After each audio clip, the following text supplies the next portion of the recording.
each other, what each body part is doing, and how much effort is required to do things.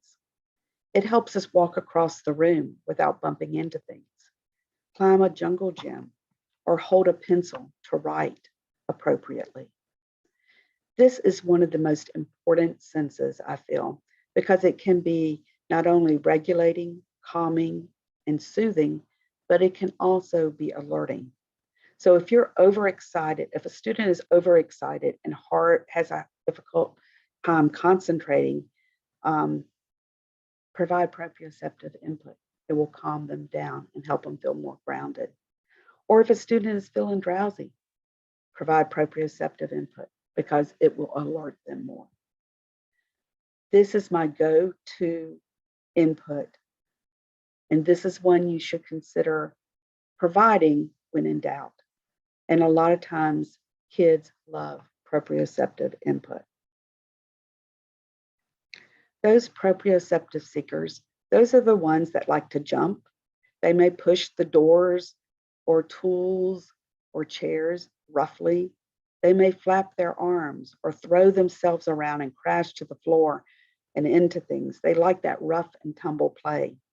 They might like tight hugs. They might appear disruptive. They may bang their heads. Those are the ones that may kick, hit, bite, or like to be wrapped up in blankets and light, tight clothing. They may be clumsy, stomp or walk loudly, or lean on furniture and people. They look hyperactive. Proprioceptive activities can either be heavy muscle work or activities that apply deep pressure to the muscles and joints. Heavy work activities involve pushing, pulling, carrying heavy objects, weight bearing, or doing a wheelbarrow walk.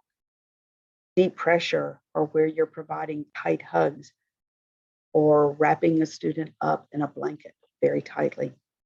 And again, the proprioceptive input can be calming, soothing, organizing, regulating, but also alerting. Some ideas for proprioceptive tools could be have the student do animal walks from their desk to the carpet. Maybe be a teacher's helper. Have them do self-hugs to themselves. Roll them up tightly in a blanket or do push-ups, various push-ups, wall, chair, desk. The playground equipment is great for providing proprioceptive input, so you don't want to take away that recess. Yoga poses, squeezing balls or Play-Doh, gardening, those compression garments such as Under Armour garments that are either sleeveless, short sleeve, or long sleeve are great proprioceptive tools. Blowing through a straw, and doing obstacle courses.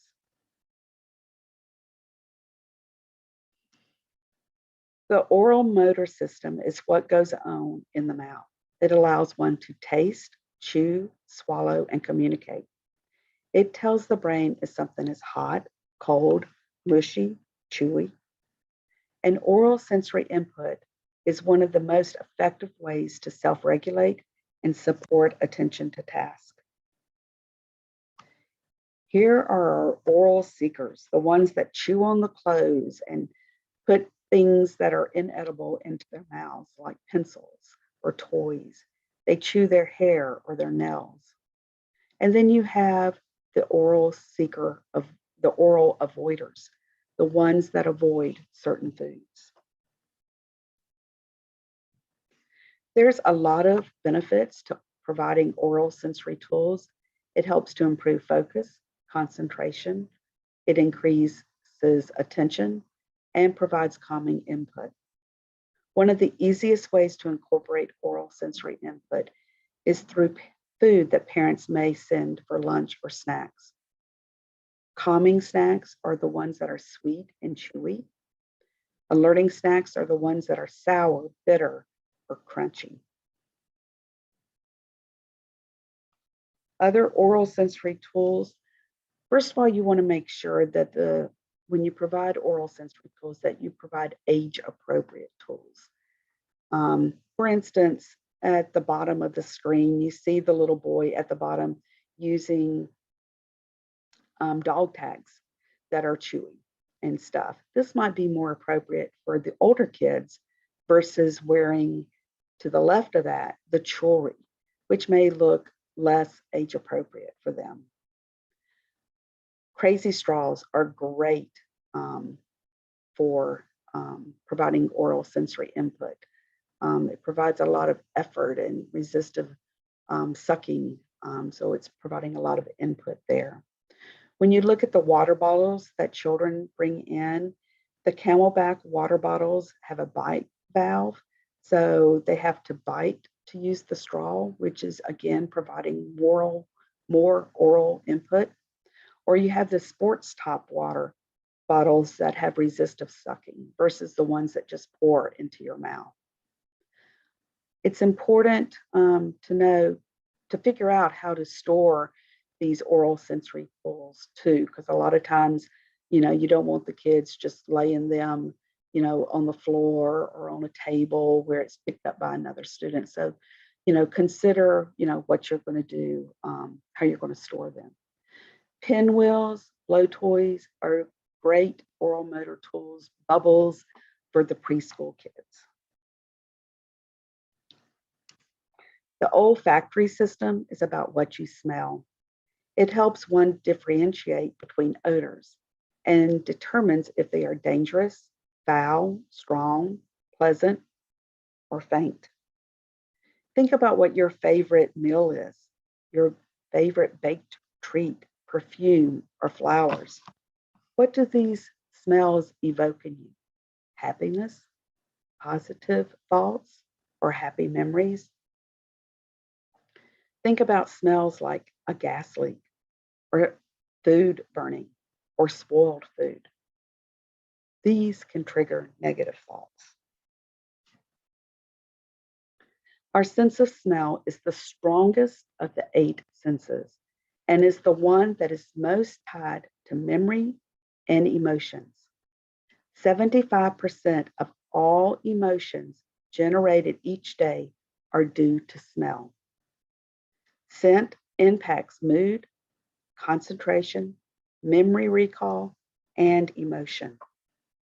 Research shows that there is 40% improvement in mood after being exposed to pleasant scents. Teachers have a lot on their plate these days. The least of their worries should be about how their classroom smells. But the sense of smell has a direct pathway to the brain and can have a positive or negative influence on learning and behavior. When providing olfactory input, it should be used cautiously since there is a strong emotional link. Okay, these are our olfactory avoiders, the ones that avoid places with strong smells, maybe like the bathroom, or they may not like to eat in the cafeteria because of the cafeteria smells. They may eat a restricted amount of food due to various food smells. They may be distracted by classroom smells and complain of not feeling well because of chemical smells. They may pinch their nose or hide. Then you've got the olfactory seekers, the ones that sniff objects or people unaware that it's not appropriate. They don't notice strong odors, and they may even smell unsafe smells like paints. Think about the smells in your environment, the perfume, cologne that you or other people in the classroom are wearing.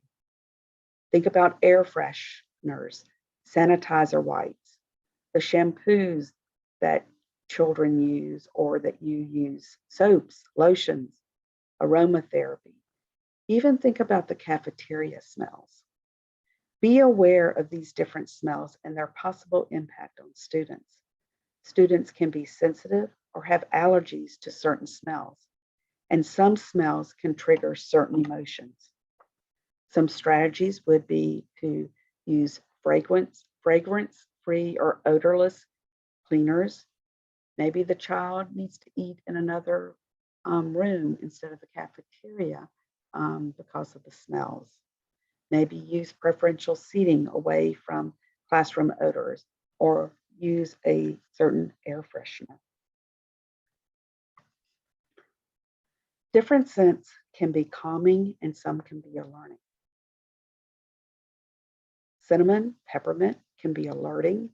Vanilla, lavender, and orange are calming. And lemon improves mental and physical performance. Students that like to smell things, providing them with an opportunity to use scented tools and materials might relax them. Some olfactory tools for the older kids, you might look at using scented chapstick. There's scented stickers, scented Play-Doh. I've even seen it in the extension classrooms where parents have sent in wrist roll-ons where the students roll on their wrist certain scents throughout the day to remain calm. I've worked in preschool classrooms where they've had students create a sensory garden. Sensory gardens are crafted to stimulate the senses. You can choose plants that will stimulate not only the olfactory sense, but other senses too, such as the visual sense or the auditory sense. Jasmine and lavender are very calming. Rosemary is good for cognitive thinking and memory. Lemon helps with mental and physical performance. And mint has such a strong aroma, it is very alerting. You could plant a lemon tree or have plants in your classroom. I've also been in extension classrooms where the students took as an elective a horticulture class, and the teachers worked closely with that horticulture teacher in providing different ideas for them to work with the students. Interoception, which I said was the lesser known sense. This sense allows one to answer the question, how do I feel in any given moment? It is your internal sensations, basically feeling what is going on in your body. When one has difficulty with this sense, one can have difficulty knowing when they are hungry, full, hot, cold, and can have difficulty with emotional self-regulation. So like when a child is frustrated and acting out, he can't explain what is troubling him. Since interoception isn't as well known as the other senses, experts are still learning what techniques and tools can help students who struggle with it. Some experts think that mindfulness activities, as well as heavy work, are the two most important type of tools that can be used because it helps students become more aware of those sensations in their bodies. But other tools that can be helpful are breathing exercises because it helps to calm a student and helps them to pay attention of what's going on inside of their body. Yoga helps to focus on listening to your body. Visual prompts and emotional check-ins are good too because it helps to identify and communicate emotions and let the students identify how they're feeling throughout the day. Social stories are another good tool to use for interoceptive difficulties. There are other sensory supports to consider, like the classroom temperature can impact learning, productivity, and stress level. Think about those kids when they come back from recess or PE. They're very hot. Or think about when students are in the classroom and the AC or the heater units have broken down.